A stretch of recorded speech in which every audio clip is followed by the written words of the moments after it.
नमस्कार दोस्तों, अगर आप किसी भी सरकारी एग्ज़ाम की तैयारी कर रहे हैं तो उसमें संविधान की प्रस्तावना से लगातार कुछ न कुछ क्वेश्चंस पूछते रहते हैं। तो आज मैं जितने भी प्रकार के अभी तक क्वेश्चन पूछे गए हैं संविधान की प्रस्तावना से, वो मैं आपके सामने लेके आया हूं। तो चलिए शुरू करते हैं।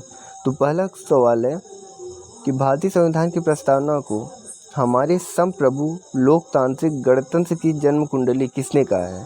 तो हमारा उत्तर हो जाएगा के.एम. मुंशी। ठीक है।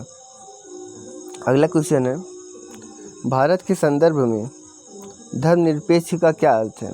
अभी आपने देखा होगा कि यूपी पीईटी का भी एग्जाम आया था, उसमें भी एक क्वेश्चन ये था कि भारतीय धर्मनिरपेक्ष का क्या अर्थ होता है?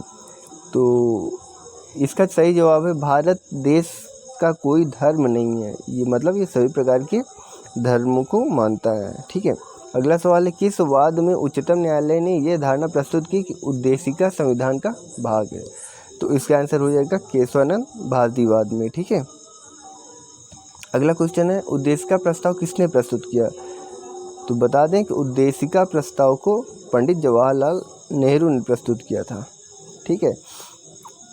अगला क्वेश्चन है, 42वें संविधान संशोधन द्वारा प्रस्तावना में कितने शब्द जोड़े गए हैं? तो आपका आंसर हो जाएगा समाजवादी, धर्मनिरपेक्ष एवं एकता और अखंडता।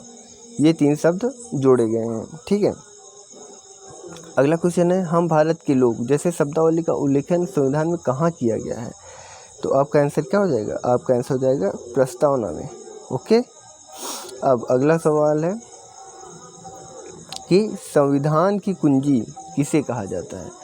तो संविधान की कुंजी किसे कहा जाता है? प्रस्तावना कहा जाता है। अगला क्वेश्चन है, भारत में जनप्रिय संप्रभुता है। भारत में जनप्रिय संप्रभुता है क्योंकि भारत के संविधान की प्रस्तावना शुरू होती है इन शब्दों से।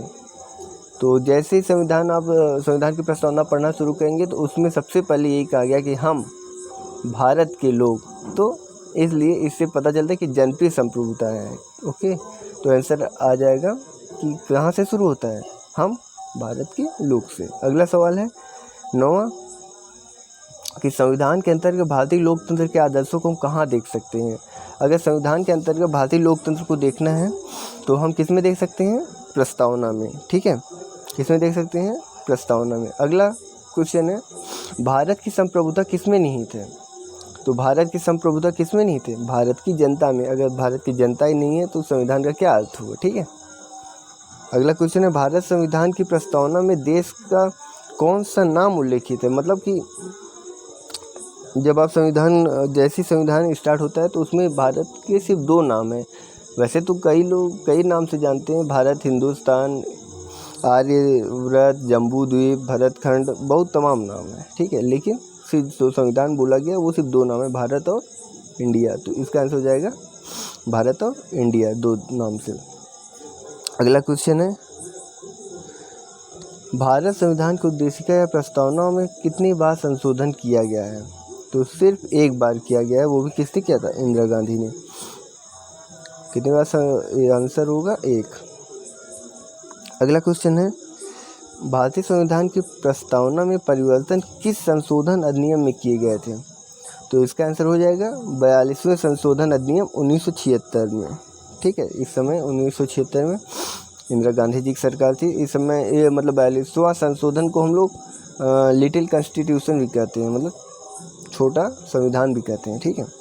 तो अगला क्वेश्चन है, भारत के संविधान की प्रस्तावना में समाजवादी, धर्मनिरपेक्ष एवं एकता और अखंडता शब्दों को किस संशोधन द्वारा जोड़ा गया है?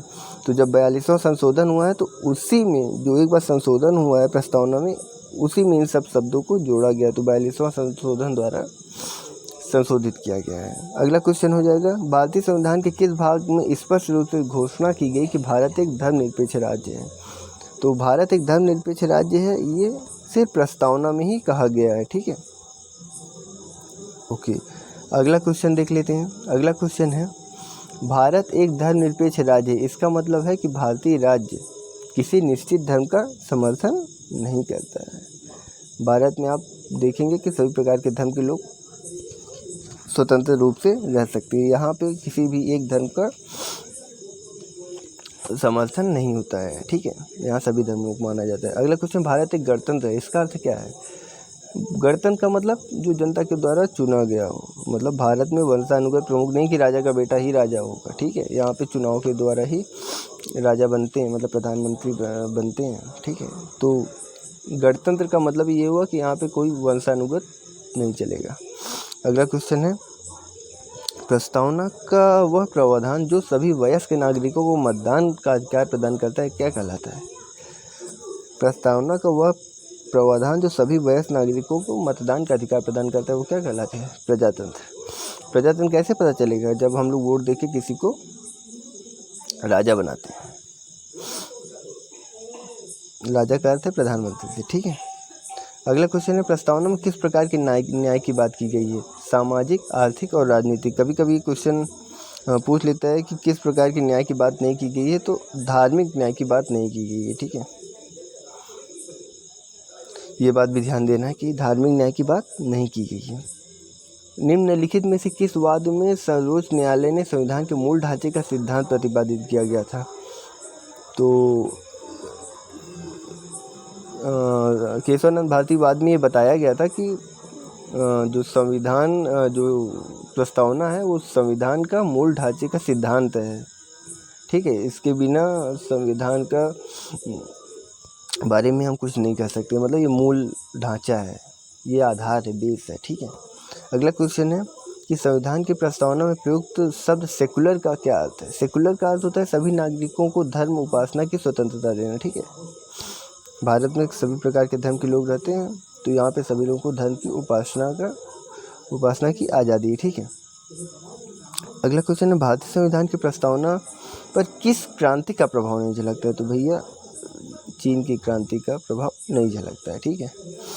अगला क्वेश्चन है, भारतीय संविधान किसके द्वारा स्वीकृत किया गया है? तो भारत की जनता के द्वारा स्वीकार किया गया है, ठीक है। भारत का संविधान पूर्ण रूप से कब तैयार हुआ?